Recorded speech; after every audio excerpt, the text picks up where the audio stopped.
Le travail. Un mot si simple et pourtant si lourd de sens, pour beaucoup, c'est un chemin vers la liberté, une façon de se construire une vie. L'émancipation par le travail signifie trouver l'indépendance. Cela signifie avoir le pouvoir de choisir sa propre destinée. C'est bien plus que simplement gagner de l'argent. Il s'agit de croissance personnelle et d'expression de soi. Quand le travail nous permet d'utiliser nos talents, nous nous sentons vivants. Nous ressentons un sens à notre existence. C'est l'idéal que nous recherchons, souvent, une vision du travail qui nous libère et nous autonomise. C'est l'espoir que nos efforts quotidiens contribuent à quelque chose de significatif, tant pour nous-mêmes que pour le monde en général. La véritable émancipation au travail implique l'autonomie. Cela signifie avoir le contrôle sur ce que nous faisons et comment nous le faisons. Pensez à un artisan façonnant soigneusement un objet avec compétence et passion. Son travail est une extension de lui-même. Il n'est pas un simple rouage dans une machine. Il est un créateur. Ce type de travail peut apporter une immense satisfaction. Il nourrit un sentiment de dignité et d'estime de soi. Il permet aux individus de se sentir valorisés pour leur contribution unique.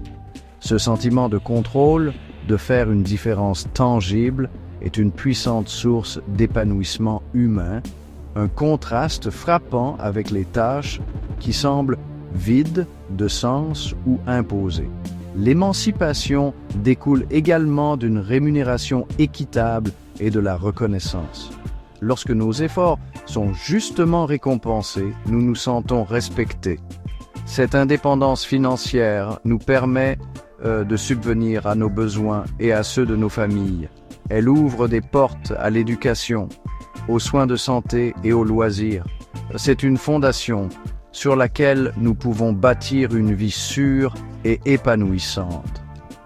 Au-delà de l'argent, la reconnaissance pour un travail bien fait stimule notre morale.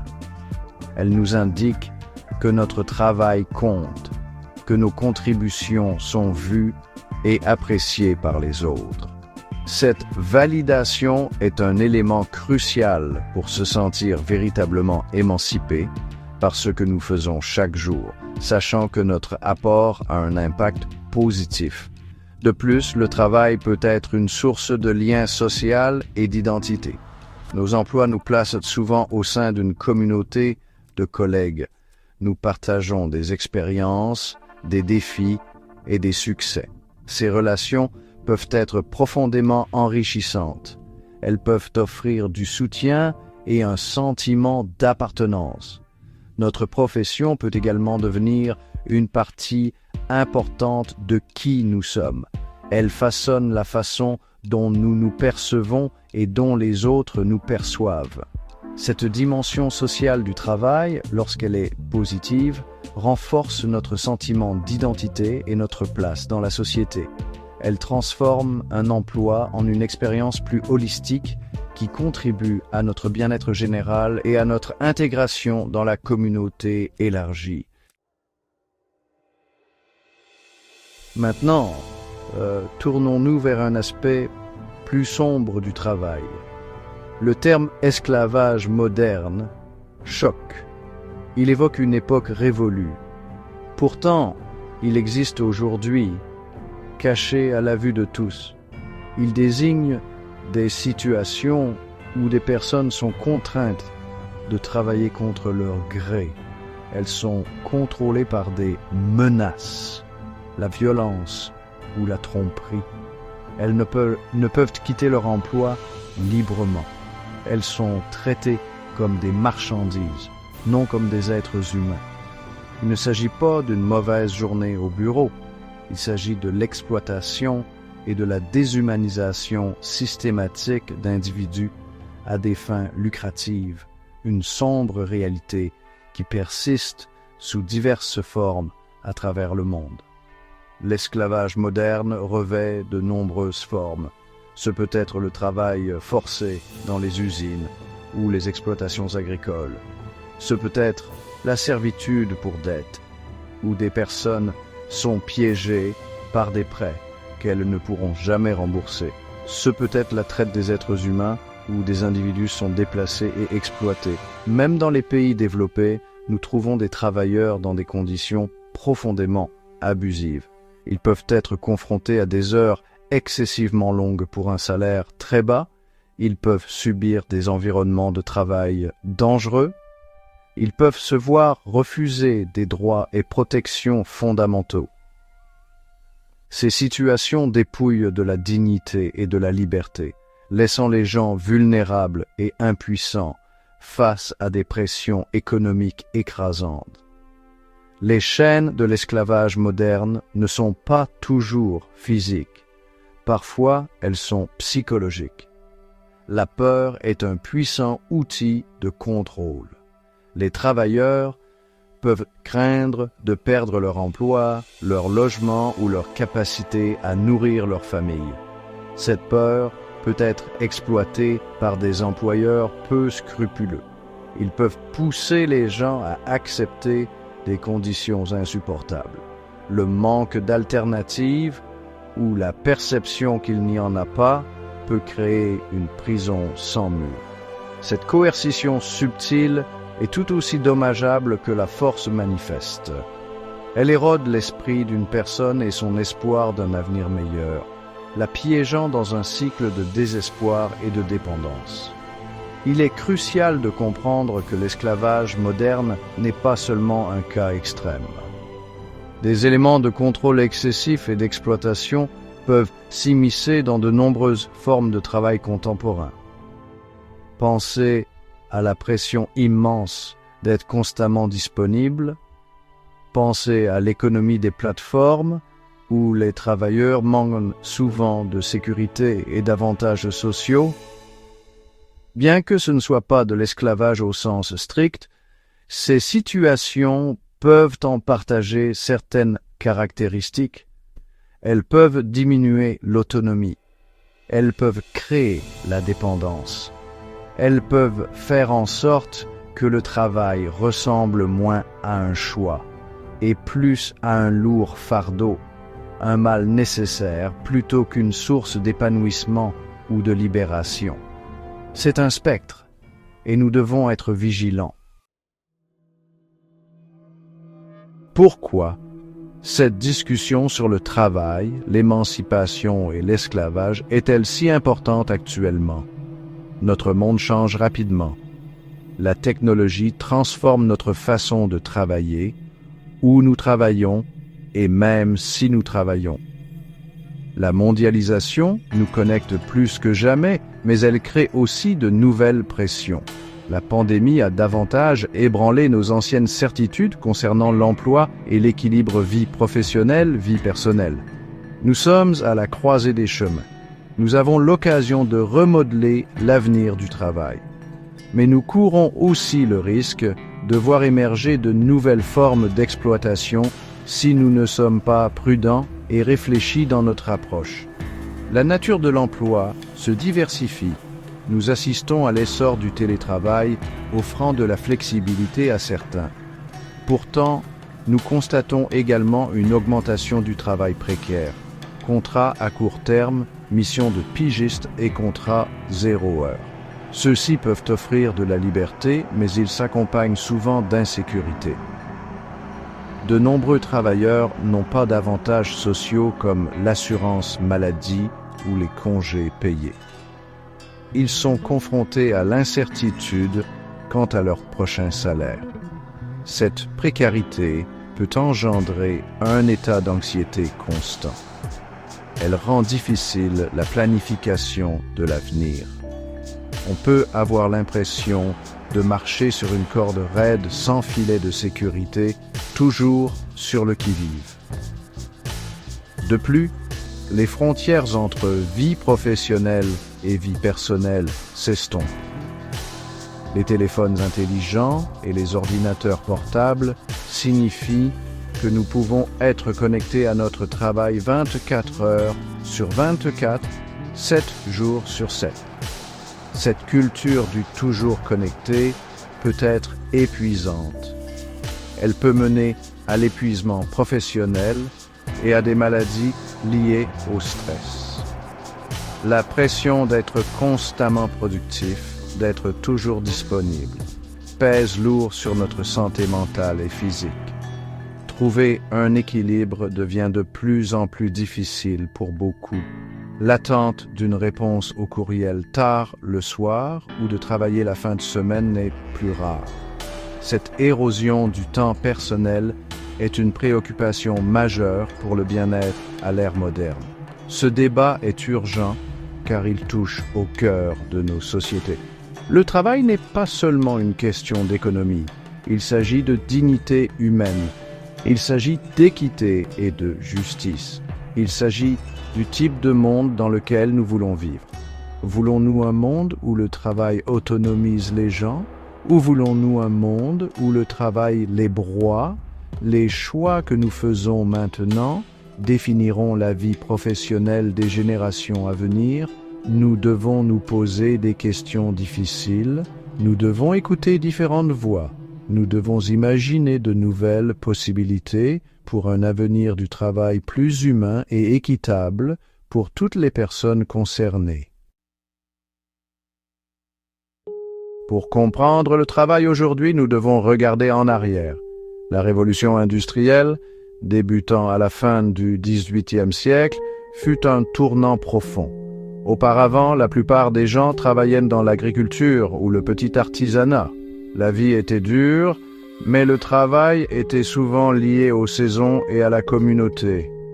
Les usines ont tout changé. Les gens ont déménagé vers les villes. Ils ont commencé à travailler de longues heures dans des conditions dangereuses. Les machines imposaient le rythme.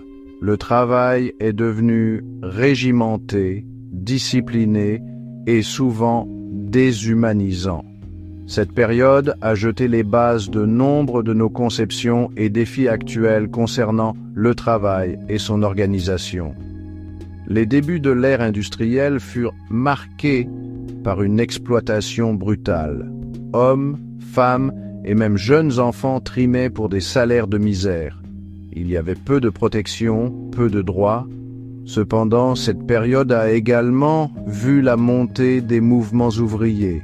Les travailleurs ont commencé à s'organiser. Ils se sont battus pour de meilleurs salaires, des heures de travail plus courtes et des conditions plus sûres. Ces luttes furent longues et difficiles. Beaucoup ont fait face à de la résistance, voire à de la violence. Mais lentement, péniblement, ils ont remporté d'importantes victoires. Ces mouvements ont fondamentalement façonné les lois du travail et les filets de sécurité sociale dont beaucoup bénéficient aujourd'hui, nous rappelant que le progrès découle souvent de l'action collective. Au cours du XXe siècle, les conditions se sont généralement améliorées dans de nombreuses régions du monde. L'essor des syndicats, des réglementations gouvernementales et une conscience sociale croissante ont entraîné des changements significatifs.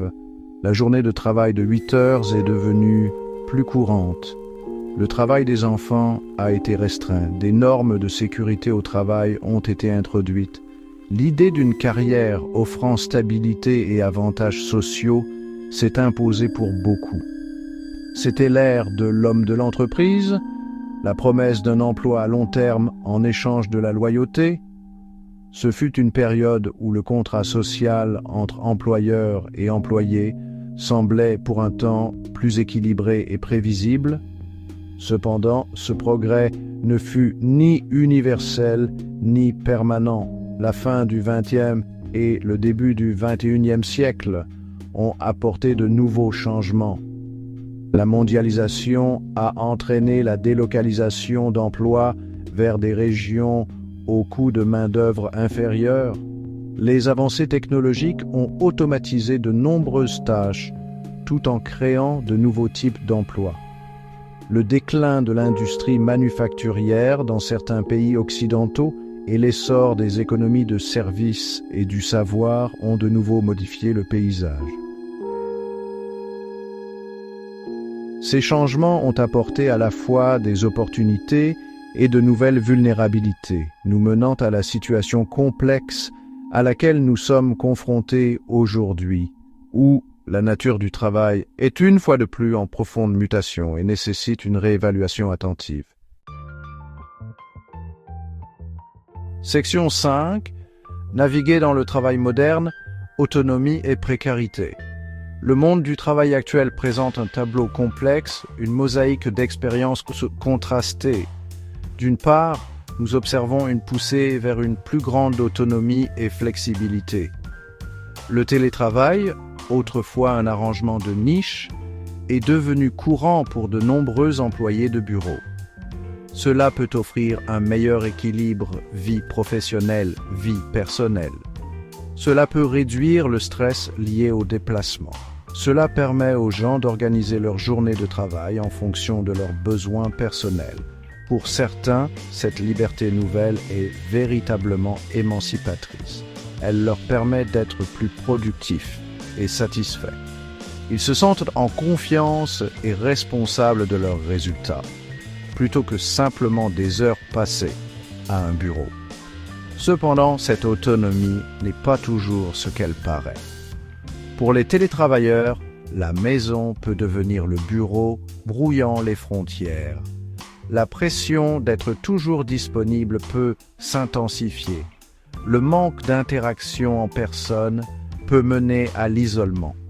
De plus, cette flexibilité est souvent un privilège dont jouit une partie de la main-d'œuvre, généralement ceux des professions de col blanc. De nombreux travailleurs essentiels, ceux du commerce de détail, des soins de santé ou de la logistique, n'ont pas cette option. Leurs emplois exigent leur présence physique, souvent dans des conditions exigeantes et moins flexibles, soulignant un fossé croissant dans les expériences de travail. D'autre part, nous assistons à la montée du travail précaire. L'économie des plateformes, caractérisée par des contrats à court terme et des missions indépendantes, est en pleine expansion. Des plateformes mettent en relation des travailleurs avec des tâches allant de la livraison de repas à la rédaction de code. Cela peut offrir flexibilité et variété. Certaines personnes s'épanouissent dans cet environnement, appréciant la liberté de choisir leurs projets et leurs horaires. Elles y voient une manière moderne d'être entrepreneurs en constituant un revenu à partir de sources diverses. Pour elles, l'emploi traditionnel de 9 à 5 semble restrictif et l'économie des plateformes offre une échappatoire et un sentiment de contrôle. Pourtant, pour beaucoup d'autres, travail précaire rime avec insécurité constante. Les travailleurs des plateformes manquent souvent de protections de base comme le salaire minimum, les congés maladie payés ou les cotisations retraite. Leurs revenus peuvent être imprévisibles. Ils supportent les risques traditionnellement assumés par les employeurs. Cela peut entraîner un stress financier important et un sentiment d'être jetable. La promesse d'être son propre patron peut masquer une réalité de concurrence intense et de gestion algorithmique, où les décisions affectant les moyens de subsistance sont prises par des systèmes impersonnels. Cela crée une main-d'œuvre vulnérable, luttant souvent pour joindre les deux bouts malgré de longues heures de travail, bien loin d'une véritable émancipation. Section 6. L'esprit et la société. Le fardeau psychologique et social du travail. Notre façon de travailler aujourd'hui a des effets profonds sur notre bien-être mental. Le lieu de travail moderne, avec ses exigences de productivité constante et de haute performance, peut être une source importante de stress. Les échéances, les objectifs et la peur de perdre son emploi créent un environnement de cocotte minute pour beaucoup. Ce stress chronique n'est pas seulement désagréable, il est nocif. Il peut mener à l'anxiété, à la dépression et à d'autres problèmes de santé mentale.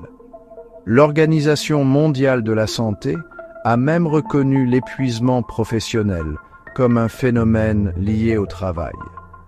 C'est un état d'épuisement émotionnel, physique et mental causé par un stress prolongé ou excessif. La culture du « toujours connecté », alimentée par la technologie, exacerbe ces problèmes. Beaucoup ont l'impression de ne jamais pouvoir vraiment décrocher du travail. Les courriels et les messages arrivent à toute heure. L'attente d'une réponse rapide, même en dehors des heures de travail, est omniprésente. Cette connectivité constante brouille les frontières entre vie professionnelle et vie personnelle, nous privant d'un temps essentiel pour le repos, la récupération et les liens avec nos proches. Le manque de temps de repos empêche notre esprit de se ressourcer, menant à une fatigue cumulative qui affecte non seulement notre performance au travail, mais aussi notre qualité de vie globale et nos relations. Au-delà de la santé mentale individuelle, les modes de travail modernes impactent également notre tissu social. Les longues heures de travail et les emplois exigeants peuvent laisser peu de temps ou d'énergie pour l'engagement communautaire, les loisirs ou même l'entretien des amitiés. Cela peut mener à l'isolement social. Si le travail consomme toute notre énergie, d'autres aspects vitaux de la vie en pâtissent. De plus, l'insécurité croissante de l'emploi et la concurrence peuvent favoriser un sentiment de méfiance et d'individualisme plutôt que la solidarité entre travailleurs. L'érosion de l'emploi stable et à long terme peut affaiblir les liens sociaux qui se formaient et se maintenaient autrefois sur les lieux de travail pendant de nombreuses années.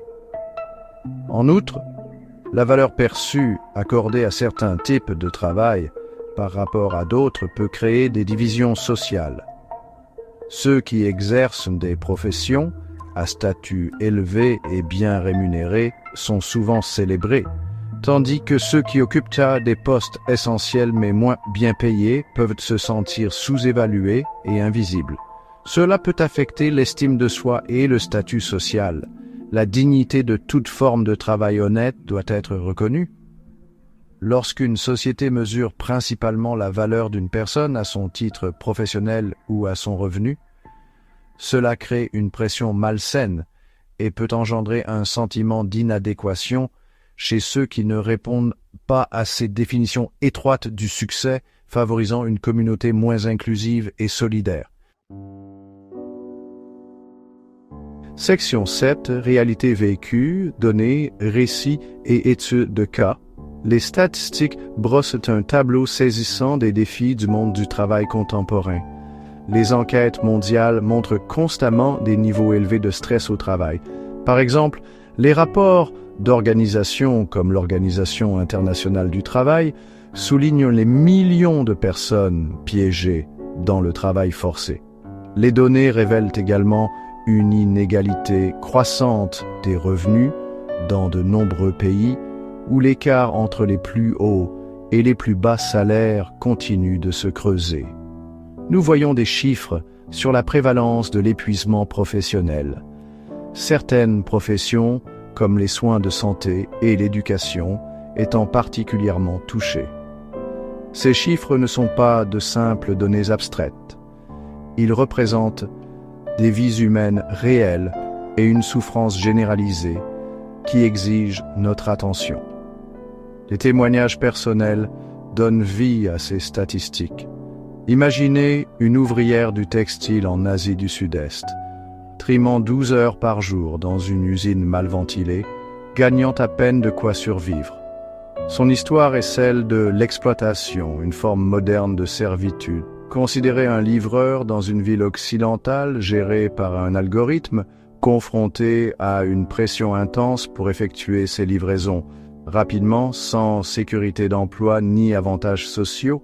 Son expérience témoigne de la précarité de l'économie des plateformes. Puis il y a le jeune professionnel accablé par les dettes étudiantes, cumulant plusieurs emplois, sentant que le rêve d'une carrière stable est de plus en plus hors de portée.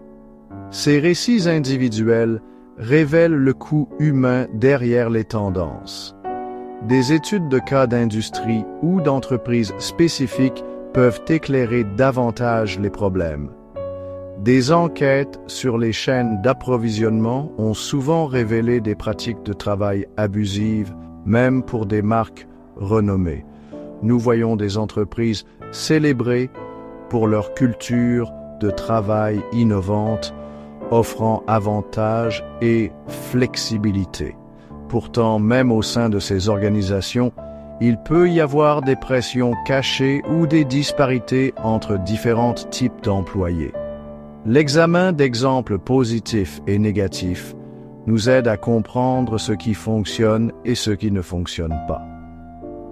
Il nous permet d'apprendre des succès et d'identifier les domaines où une réforme urgente est nécessaire pour protéger les travailleurs et promouvoir des conditions plus équitables. Ces réalités vécues, étayées par des données, démontrent que le débat sur le travail comme émancipation ou esclavage n'est pas théorique. Il est profondément ancré dans les expériences quotidiennes de milliards de personnes. Pour certains, le travail est en effet une source d'épanouissement, de sécurité financière et de croissance personnelle. Pour trop d'autres, cependant, il est source d'anxiété, d'exploitation et de désespoir. Reconnaître cette dualité est le premier pas vers la promotion d'un monde du travail plus équitable et humain. Elle nous oblige à dépasser les généralités et à nous engager face aux défis spécifiques et tangibles rencontrés par les travailleurs dans divers contextes à travers le monde. Section 8. Forger un nouveau paradigme, solutions potentielles pour le travail. Face à ces défis complexes, nous devons explorer des solutions potentielles. Nous devons penser de manière créative et courageuse à la façon de remodeler l'avenir du travail. Une idée qui gagne du terrain est le revenu de base universel, RBU. Celui-ci fournirait à chaque citoyen une somme d'argent régulière et inconditionnelle de la part du gouvernement, quel que soit son statut d'emploi. Les partisans soutiennent que le RBU pourrait réduire la pauvreté, améliorer les résultats en matière de santé et donner aux gens un plus grand pouvoir de négociation face aux employeurs. Il pourrait fournir un filet de sécurité, permettant aux individus de poursuivre des études, de s'occuper de leur famille ou de lancer leur propre entreprise sans la peur constante du dénuement. Un autre domaine de réforme important est la réduction du temps de travail. La semaine traditionnelle de 40 heures a été établie il y a un siècle. Avec les progrès de la productivité et de la technologie, beaucoup soutiennent qu'il est temps de changer. Des expérimentations avec la semaine de travail de 4 jours dans diverses entreprises et pays ont montré des résultats prometteurs. Ceci inclut une amélioration du bien-être des employés, une productivité accrue et un meilleur équilibre vie professionnelle-vie personnelle. Des heures de travail plus courtes pourraient également potentiellement créer plus d'emplois et accorder aux gens plus de temps pour les loisirs, les activités communautaires et le développement personnel, menant à une société plus reposée et engagée. Renforcer les protections des travailleurs et les droits de négociation collective est également crucial. Cela signifie garantir des salaires équitables, des conditions de travail sûres et l'accès aux avantages sociaux pour tous les travailleurs, y compris ceux de l'économie des plateformes. Donner aux syndicats le pouvoir de négocier au nom des travailleurs peut aider à rééquilibrer le pouvoir entre employeurs et employés. Les gouvernements ont un rôle vital à jouer dans la promulgation et l'application de lois du travail robustes qui préviennent l'exploitation et promeuvent le travail décent. Cela inclut l'adaptation des réglementations à la nature changeante du travail, en veillant à ce que les nouvelles formes d'emploi ne passent pas entre les mailles des cadres juridiques existants. Enfin, Favoriser une culture d'apprentissage continu et de requalification est essentiel sur un marché du travail en évolution rapide. Alors que la technologie automatise certaines tâches et en crée de nouvelles, les travailleurs ont besoin d'opportunités pour s'adapter et acquérir de nouvelles compétences. Cela nécessite des investissements dans des programmes d'éducation et de formation accessibles et abordables. Cela signifie également promouvoir un état d'esprit où l'apprentissage est un parcours continu et non quelque chose qui se termine après la scolarité formelle. En dotant les gens des compétences dont ils ont besoin pour les emplois de demain, nous pouvons les aider à naviguer dans les changements avec plus de confiance et de sécurité, garantissant que le progrès technologique profite à tous. Section 9. Conclusion. Vers un avenir du travail humain, un éveil collectif. Nous avons parcouru le paysage complexe du travail moderne. Nous avons vu son potentiel à émanciper, à fournir un but, la dignité et l'indépendance. Nous avons également confronté son côté plus sombre, les façons dont il peut exploiter, déshumaniser et ressembler à une nouvelle forme d'esclavage. La réalité, pour la plupart, se situe probablement quelque part entre ces deux extrêmes. Le travail aujourd'hui est un phénomène aux multiples facettes, rempli de contradictions et de défis. Il est clair que le système actuel est sous tension et les expériences des travailleurs varient considérablement en fonction de leur lieu de résidence, de leur profession et de leur statut socio-économique. Le chemin à parcourir exige une réflexion critique sur ce que nous valorisons en tant que société. Le travail est-il purement une transaction économique ou est-ce quelque chose de plus fondamental à l'épanouissement humain? La poursuite acharnée de la productivité et du profit, si elle n'est pas contrôlée, peut conduire à un système qui diminue le bien-être humain. Nous devons considérer les impacts à long terme de nos cultures de travail sur les individus, les familles et les communautés. L'avenir du travail n'est pas prédéterminé, c'est quelque chose que nous pouvons activement façonner. Cela nous oblige à remettre en question les anciennes hypothèses et à être ouverts à de nouveaux modèles qui priorisent à la fois la viabilité économique et la dignité humaine. En fin de compte, la création d'un avenir du travail plus humain dépend d'un éveil collectif. Elle nécessite l'action de toutes les parties prenantes, gouvernements, entreprises, établissements d'enseignement et individus eux-mêmes. Les gouvernements doivent promulguer des réglementations équitables et fournir des filets de sécurité sociale. Les entreprises doivent adopter des pratiques éthiques et investir dans le bien-être de leurs employés, les considérant comme des atouts plutôt que de simples coûts. Les systèmes éducatifs doivent préparer les individus à un monde du travail en mutation. Et en tant qu'individus, nous devons défendre nos droits et soutenir les mouvements qui luttent pour de meilleures conditions de travail pour tous. La conversation sur le travail est une conversation sur le type d'avenir que nous voulons construire. Il s'agit de veiller à ce que le travail serve l'humanité et non l'inverse.